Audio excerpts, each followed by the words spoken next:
ওগো নবী প্যারা নবী তোমারি দরবার যেতায় গেলে একবার যেতে চায় বারবার। দু জাহানে চলে নবী তোমার জমিদারি, দু জাহানে চলে নবী তোমার জমি। আল্লাহ সব কিছুর মালিক, আল্লাহ সব কিছুর মালিক, তুমি বন্টনকারী। আমরা নবীর ভিখারি, আমরা নবীর ভিখারি। কার ভিখারি গো বলো? নবীর ভিখারি, আমরা নবীর ভিখারি।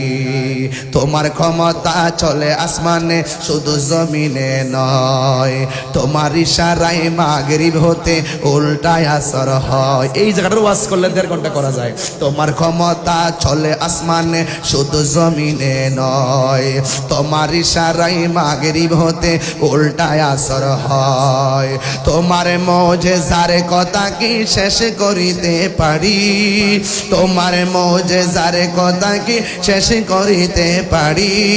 খেজুর গাছের ডাল হয়ে যায়, খেজুর গাছের ডাল হয়ে যায় ধারালো তরবারি। আমরা নবীর ভিখারি, আমরা নবীর ভিখারি গো বলো রে, আমরা নবীর ভিখারি। জোরে জোরে কে আল্লাহু আকবার বলা যাবে না? এ বন্ধু, সেই পাহাড়টা আমি দেখে এসেছি, যেই পাহাড়ের মধ্যে আল্লাহ আসমানে ফেরেশতা নামায়া দিছে মুসলমানদের পক্ষে কাফেরের বিরুদ্ধে যুদ্ধ করার জন্য। এখন আওয়াজ করে বলেন, বেঈমানের বিরুদ্ধে নেমে গেলে সাহায্য আসতে পারে কি পারে না? চিন্তার কোনো কারণ নাই। ওই যুদ্ধে মুসলমানরা বিজয়ী হয়ে গেছে, কাফেররা হেরে গেছে। এখান থেকে আমার আলোচনা আজকে শুরু। কারণ যুদ্ধে প্রথম হেরে গেছে কাফেররা।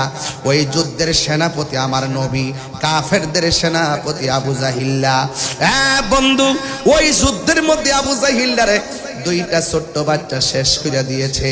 এই জন্য আমার বন্ধু, যখন তারা যুদ্ধে হেরে গেছে, কাফেরদের মন ভালো না। প্রথম যুদ্ধে মুসলমানরা বিজয়ী হয়ে গেছে, কাফেররা হেরে গেছে।